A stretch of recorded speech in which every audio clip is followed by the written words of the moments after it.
भवनाथपुर से इस वक्त की बड़ी खबर। बसपा प्रत्याशी पंकज चौबे पर जानलेवा हमला, दोनों पक्षों ने दर्ज कराई प्राथमिकी।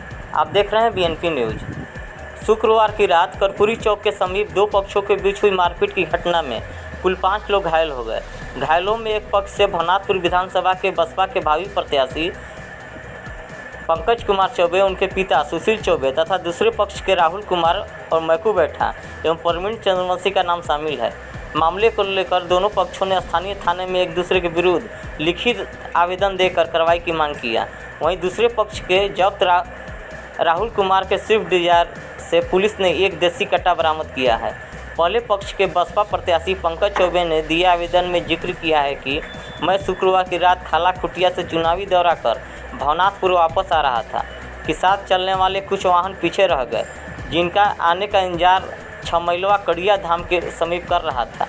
रात्रि के करीब 8 बजे एक तेज गति से आ रहे स्विफ्ट डिजायर वाहन, जिसका संख्या JH01 IFN 7180 गाड़ी मुझ पर चढ़ाने का प्रयास किया, लेकिन किसी तरह मैं बच गया। गाड़ी में सवार सिंहीताली निवासी राहुल बैठा, प्रवीण चंद्रवंशी तथा 2 अज्ञात युवक गाड़ी के खिड़की से हाथ निकालकर पिस्टल दिखाने लगा तथा गाली गलौज करते हुए कहा कि आज बच गया, अगली बार नहीं बचेगा।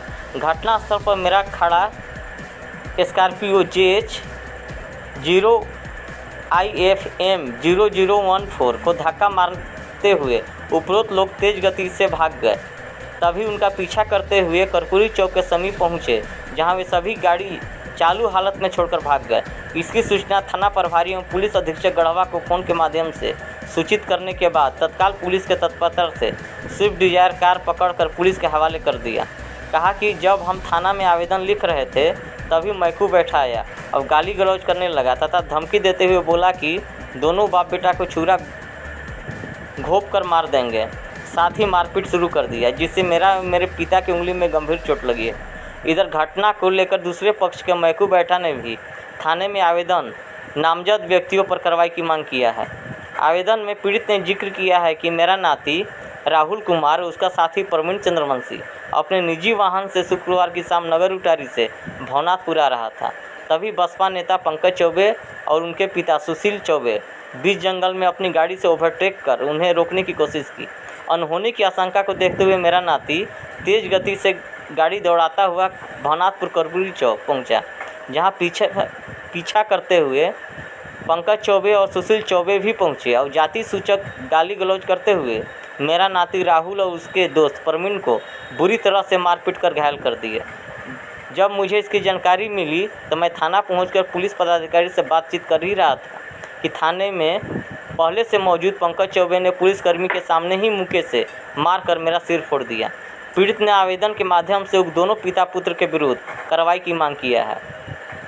इस पर बीएनपी न्यूज के सहयोगी प्रथम चौबे ने बीएसपी प्रत्याशी पंकज चौबे से उनका पक्ष जानने का प्रयास किया। आइए सुनिए पंकज चौबे क्या बोले। बने रहिए बीएनपी न्यूज के साथ। हेलो हेलो, नमस्कार सर, प्रथम चौबे बात कर रहा हूँ जन संदेश झारखंड से। हाँ प्रथम जी बोलिए। सर, जानकारी हमें प्राप्त हुई थी कि कल रात में शायद आप पर हमला भी हुआ है। इसके आपने पुलिस में दर्ज भी कराया है केस और कुछ गाड़ी वगैरह भी। जब क्या मामला है सर, बताना चाहेंगे? एक्चुअली हुआ क्या था कि हम लोग धुरकी खाला खुटिया से हम लोग आ रहे थे, वहाँ जनसंपर्क करके आ रहे थे और वहाँ मेरा कार्यालय भी ऑफिस ओपन होने वाला था। वो सब करके हम लोग आ रहे थे। तो लगभग में हमारे साथ 6-7 गाड़ियाँ थी। तो हम लोग थोड़ा आगे बढ़ गए, मेरा गाड़ी थोड़ा स्पीड चला, हम लोग आगे बढ़ गए, बाकी 5 गाड़ी हमारे पीछे ही रह गई, नाश्ता वास्ता करने के लिए रुका होगा। तो जैसे ही हम एक मंदिर है, ये क्या कहलाता है उस मंदिर का नाम, दहड़िया पार करने के बाद एक मंदिर नहीं है, कड़ियार धाम? क्या कड़ियार धाम के पास पहुंच गया। तो हम सोचे कि उन लोगों को भी साथ में ले लेते हैं, अच्छा रहेगा। तो वहीं पे हम रुके हुए थे। पीछे से एक गाड़ी आया और स्विफ्ट करके, व्हाइट स्विफ्ट, और बहुत स्पीड में मेरे पास आया, बहुत स्पीड में आया। तो हम तो रोड पे थे, एकदम सामने से हमको किसी तरीका से जान बचा के हम साइड में हो गए, क्योंकि गाड़ी साइड में किए हुए थे। हम देख रहे थे कि कहीं आएंगे तो उन लोग को हाथ दे के अपना रोकेंगे, लेकिन बहुत स्पीड में था। पूरा स्पीड में सामने से आया, उसके बाद वहीं पे रोक दिया और लहराते हुए, पिस्तौल लहराते हुए, और मेरा गाड़ी में भी टक्कर मारा। मेरा जो ब्लैक कलर का गाड़ी है उसमें टक्कर मारा, और स्कॉर्पियो एन। और उसमें क्या किया, टक्कर मार के उसका शीशा टूट गया, दाहिने साइड का शीशा को टूट गया। उसके बाद जैसे ही मैंने देखा, वो लोग पिस्तौल लहराते हुए कह रहा है कि अबरी बार बच गिला बेटा, अबरी बार बच गिला, माई बहन गाली दिया। और एक के हाथ में ये भी था, क्या आपको कहा जाता है, बियर का बोतल पड़ा हुआ था, और एक पिस्तौल लहराते हुए और हमको बोला कि अबरी बार बच गिला बेटा, अबरी बार मत बचा, अबरी बार नहीं बचे दे। ठीक है, यही चीज बोलते हुए उन लोग आगे निकल गया। तभी हम देख लिए, हमको पता चल गया गांव का लड़का था, तो एक राहुल बैठा करके है, एक वो था, और एक प्रवीण चंद्रवंशी है हम लोग के गांव का, सिंही ताली से ही, सिंही ताली से ही। यही दोनों मिल के और कर दिए, मतलब यही दोनों मिल के आगे भागा ये बोलते हुए। जैसे ही ऐसा हुआ तो हम एकदम स्पीड में अपना गाड़ी को, मेरा जो ड्राइवर थे वो स्पीड में चलाते हैं, बोले जल्दी इन लोग का पीछा करो।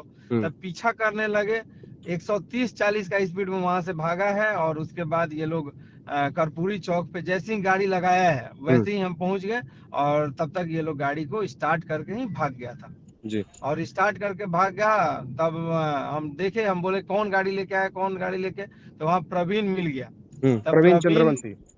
प्रवीण चंद्रवंशी जी। तो उसके साथ हम झगड़ा झंझट थोड़ा बहुत हुआ, और वो होने के बाद क्या कि हुआ कि जब गाड़ी लगा हुआ था तो हम बोले कि चलो जी इस गाड़ी को लेके चलो, थाना लेके चलो।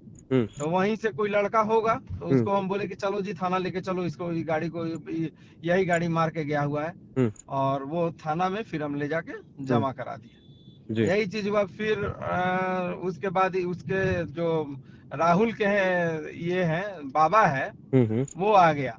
और आने के बाद वो क्या बोल रहा है कि भूख के तुम लोग को मुआ देंगे, बाप बेटा को तुम लोग केस करने आया हुआ है, इस तरह से थाना प्रभारी के सामने बोला गया है जी। हाँ, यही चीज हुआ। फिर जब मैंने ये क्या कहता है, हम लोगों को वहीं हाथापाई करने लगा, माँ बहन गाली होने लगा। तो फिर मैंने अपना हाथ चलाया, शायद उसका माथा पे हाथ चलाने के बाद ये छोड़ा छोड़ी में या छीना झपटी में थोड़ा सा उसके माथा पे, हो सकता है कि मेरा अंगूठी से हल्का चोट भी लग गया होगा या जैसे भी हुआ होगा। तो वो बोल रहा है तब तक, और वो मेरे उंगली जो है लगभग में तोड़ दिया, उंगली पकड़ के और तोड़ दिया कि लिखने नहीं देंगे। साना लिख रहे थे, उसको लिखने नहीं देंगे करके वो उंगली तोड़ दिया, मेरा बाएं हाथ का उंगली को पकड़ के और तोड़ दिया जी। तो वो वही चीज हुआ। उसके बाद हम लोग गए जांच वांच कराने के लिए हॉस्पिटल, और हॉस्पिटल जाने के बाद क्या हो रहा है कि जब मैं उसके बाद आया आपको लौट के थाना में, तो मैंने बोला कि जांच कीजिए इसका गाड़ी में क्या क्या है। जांच हुआ तो उसमें पिस्तौल मिला जी। पिस्तौल भी मिला, और जो पिस्तौल लहरा रहा था वही पिस्तौल भी मिला। और उसके बाद उसमें दारू का बोतल और जो भी बोतल इन लोगों का था वो था। लेकिन थाना प्रभारी अभी तक कोई कार्रवाई किसी तरह का नहीं किया है। अगर मैं इस तरीका से अगर देखा जाए तो मेरा जान भी चला जाता, अगर वो लोग हमको कुचल के भी निकल जाता तो भी थाना कुछ नहीं करेगा।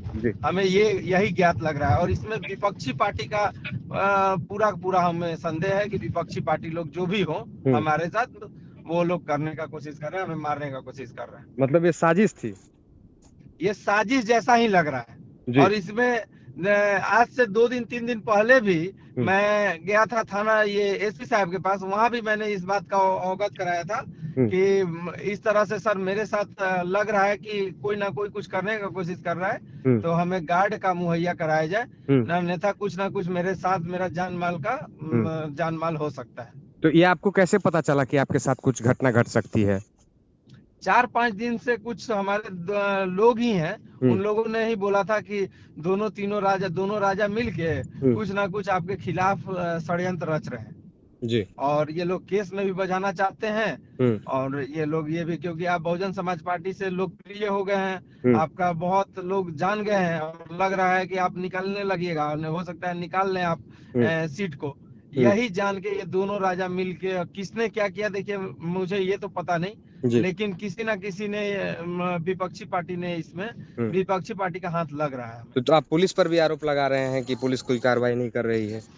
नहीं कर रही है। 24 घंटा से ऊपर होने वाला है, 24 घंटा लगभग हो गया। 7 बजने का ये बात है। मैंने एसपी साहब को भी इसका खबर दिया था फोन के माध्यम से, और यहाँ के थाना प्रभारी जी को भी खबर दिया था, लेकिन अभी तक नहीं हुआ। तो मैं क्या बोलूंगा। और उसका जो बाबा है वो आके बैठ के कहता है कि हम हरिजन एक कर देंगे, तो ये कर देंगे, वो कर देंगे, जबकि कहीं कुछ है नहीं, लेकिन हरिजन एक करने का हमको धमकी देता है। जी। तो क्या हम लोग डर के मर जाएं? बहुजन समाज पार्टी से हम लड़ रहे हैं, तो क्या बहुजन समाज पार्टी को हम छोड़ दें? यही काम इन लोग कराने का कोशिश कर रहा है कि कैसे भी इलेक्शन ही न लड़े। जी। जानकारी देने के लिए बहुत बहुत धन्यवाद सर।